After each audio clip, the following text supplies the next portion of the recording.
Oi, pessoal, tudo bem? Aqui é a Cássia, né? Professora Cássia de Química, do Química para Todos. E aí, vamos estudar um pouquinho? Vamos falar um pouquinho sobre cinética química, né? Cinética química é uma parte da química muito importante, importantíssima, porque ela estuda a velocidade das reações químicas, né? Então, tudo que envolve velocidade das reações é muito importante porque isso para a indústria, uma reação lenta não é vantajoso para a indústria. Então a indústria ela quer que as reações ocorram rapidamente. Não podem ser explosivas, mas tem que ser reações rápidas para ter formação de produto, né, mais rapidamente. E aí, nesse ponto, quanto mais produto é formado, né, numa rapidez maior, mais a indústria produz e maior lucro ela tem. Então, por isso que a cinética química, que é a estudo da velocidade das reações, ela é muito importante, né? Tanto no âmbito escolar, no âmbito da graduação, da pós-graduação, em trabalhos, né, em vários trabalhos que estudam, que desenvolvam, né, reações novas, estuda a velocidade de reações, o mecanismo de reações novas, e para a indústria também, né? Então, vamos lá. O que a gente vai começar a ver na cinética? A cinética, para termos, em termos assim escolares, né, digamos, a gente tem que saber o que? A velocidade média, que eu chamo de VM, tá bom? Então, essa é a primeira velocidade que a gente vai estudar na cinética, ou seja, a velocidade média. Em física, vocês já devem ter visto o termo velocidade em física. Então, o que é velocidade? É a variação da distância pela variação do tempo na física. Na química, a gente fala variação da concentração em função da variação do tempo, tudo bem? Por que concentração? Porque a gente está mexendo com reagentes para poder formar produtos, ou produtos, né, para poder formar reagentes, que são reações reversíveis, ok? Então a gente sempre vai falar na variação da concentração em relação à variação do tempo, diferente da física, que é a variação de espaço pela variação do tempo, tudo bem? E essa velocidade, que eu chamo de velocidade média VM, ela é o que? Ela é em módulo, ou seja, não existe velocidade negativa. A velocidade é sempre positiva, né? Então, assim como na física, você não fala assim, eu andei menos 100 quilômetros por hora. Eu andei 100 quilômetros por hora para ir e para voltar, né? Então, na química também. O que existe na química é uma velocidade de consumo de reagente e uma velocidade de formação de produtos. Isso existe, tá? Então, quando a gente tem uma velocidade de consumo de reagente, ela acaba sendo uma velocidade negativa, porque eu estou consumindo o reagente, tá? Em relação ao tempo.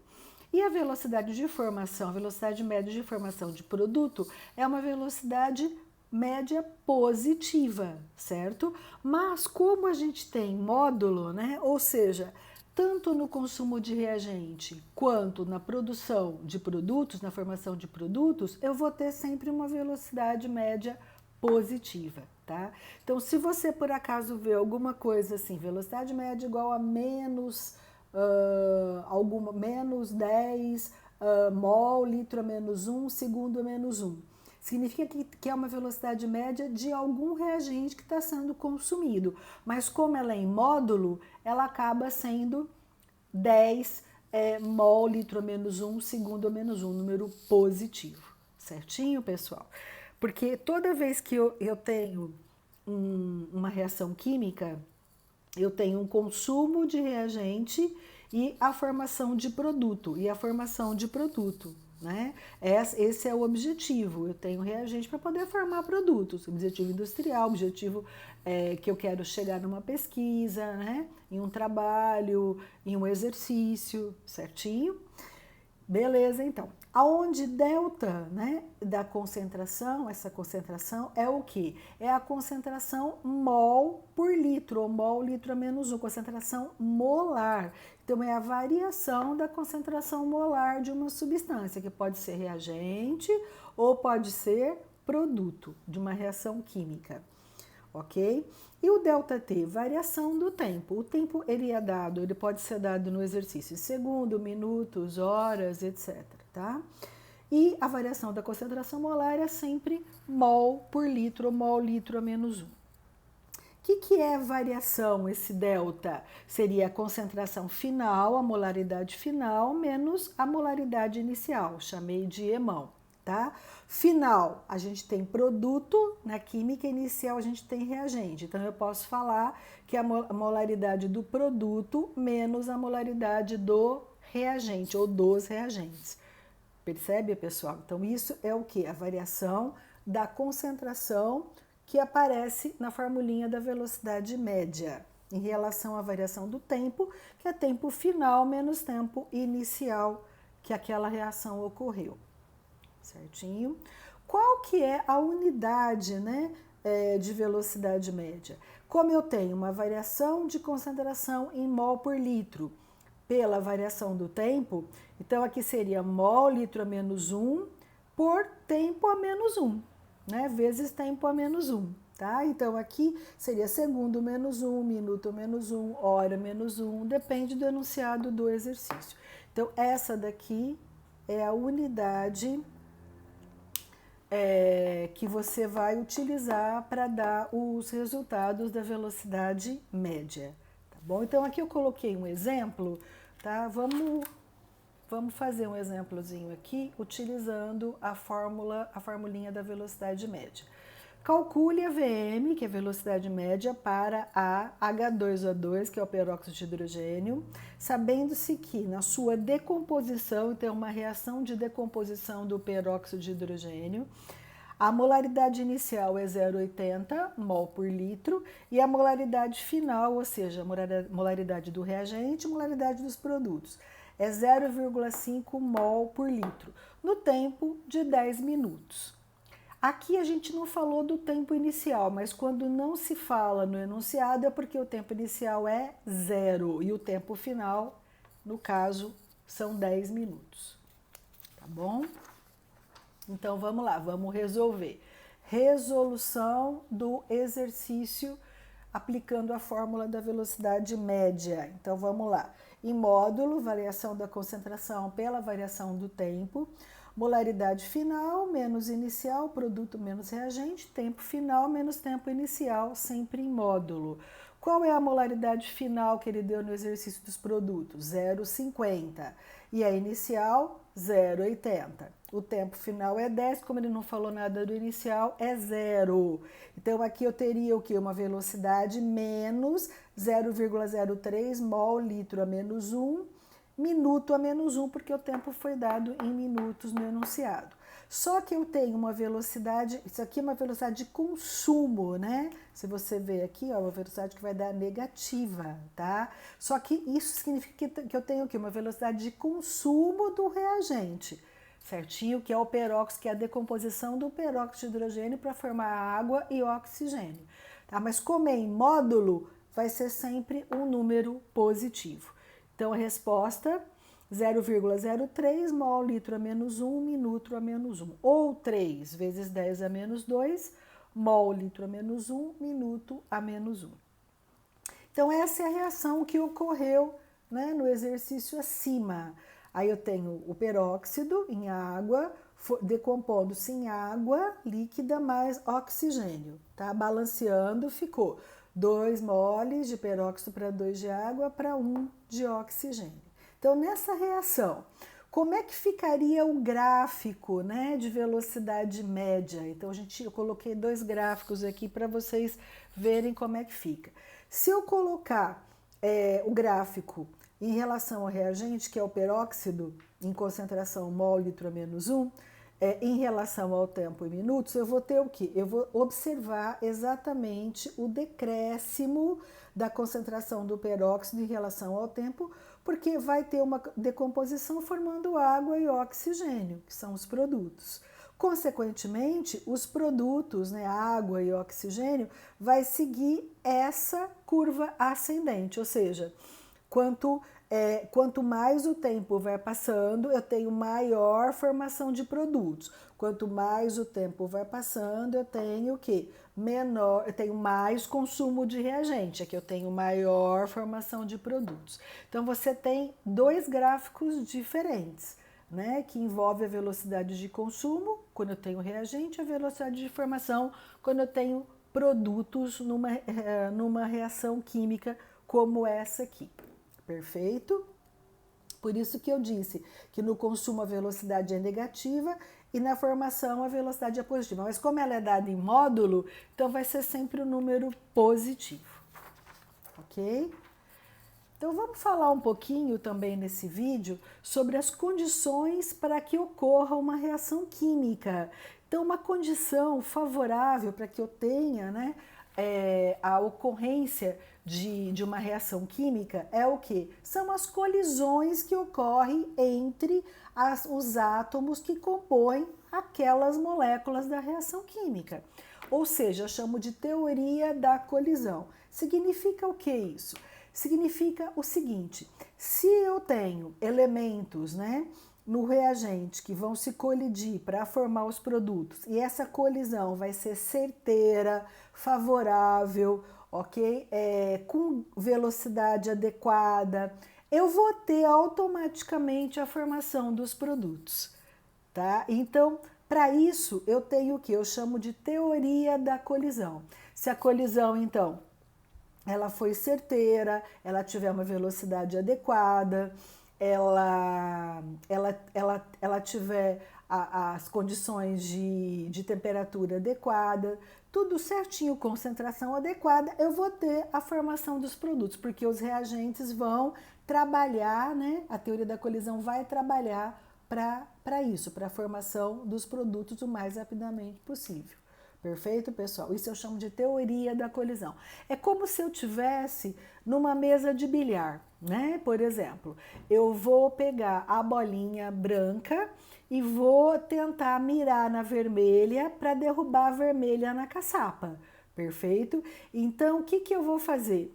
Eu vou pegar o bastão e vou bater na branca para que ela tenha velocidade suficiente e orientação suficiente para conseguir deslocar a bolinha vermelha para dentro da caçapa e aí fazer o ponto. Certinho, pessoal? Então, assim ocorre nas reações químicas. Vamos pensar que o oxigênio é a bolinha branca, o nitrogênio é a bolinha vermelha. Tá? Então, se o oxigênio tiver uma boa orientação e uma boa velocidade, bater no nitrogênio, né? Os choques aqui, colidir com o nitrogênio, ele vai formar os produtos, tá? Que seria 2 moles de NO, dióxido de nitrogênio, tá? Só que entre os reagentes e os produtos, o que eu vou ter? Eu vou ter uma fase intermediária, que eu chamo de complexo ativado da reação, ou seja, é a fase intermediária entre reagentes e produtos de uma reação química.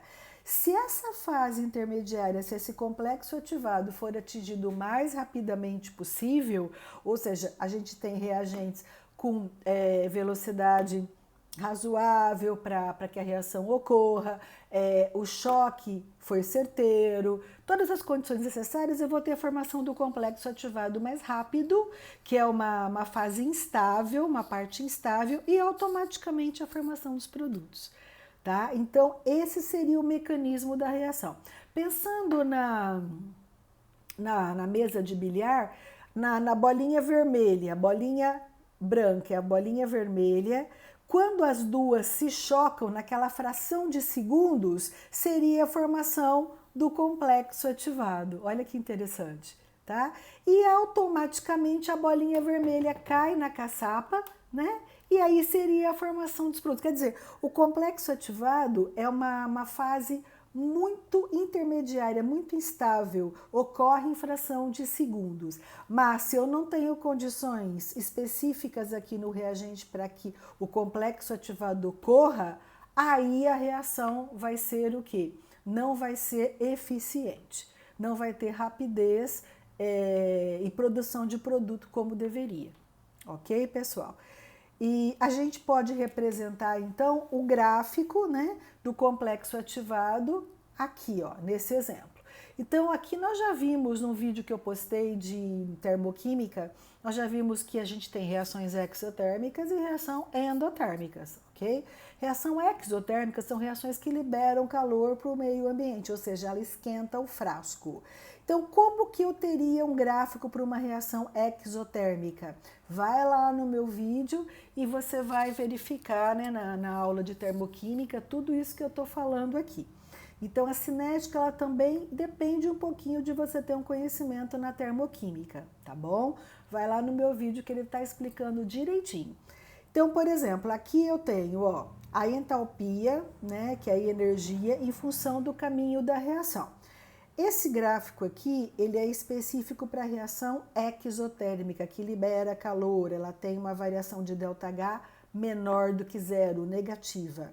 Então, aqui seria um gráfico de uma reação exotérmica, onde o reagente ele está num calor acima dos produtos, portanto, você vai ter uma liberação que eu chamo de ΔH, de variação de entalpia menor que zero. Se eu passar um tracejado do reagente para cima até o topo da curva, essa reação exotérmica, eu vou ter o que? A EA. O que é a EA? É a energia de ativação. E aqui em cima, pessoal, ó, eu vou ter o que? O complexo ativado, que nada mais é do que essa parte que a gente falou aqui, ó, tá? Então, o reagente ou os reagentes vão se chocar na teoria de colisão, né? E aí eles vão formar o complexo ativado, que é a fase intermediária entre reagente e produto, que é uma fração de segundos, e automaticamente eu vou ter o que? A formação dos produtos da reação, tá? Então, por isso que essa parte aqui a gente chama de energia de ativação, que ela vem de quê? De complexo ativado. Quanto maior essa energia de ativação, mais lenta é a reação, porque o caminho que ela vai ter que percorrer de reagente a produtos vai ficar maior. Quanto menor, mais rápida é a reação. Perfeito, pessoal? Assim serve também para a reação endotérmica, tá? Ela vai o quê? Ter reagente e produto, ok? E na fase intermediária, ela vai ter a formação do complexo ativado. Certinho, pessoal? Espero que vocês tenham gostado do vídeo, tá? E tenham aproveitado. E a gente tem que estar focado mesmo no estudo, porque cinética é uma parte muito cobrada em vestibulares, tá? Em processos seletivos. Então, espero que vocês tenham gostado e aproveitado. Até o próximo vídeo. Abraços!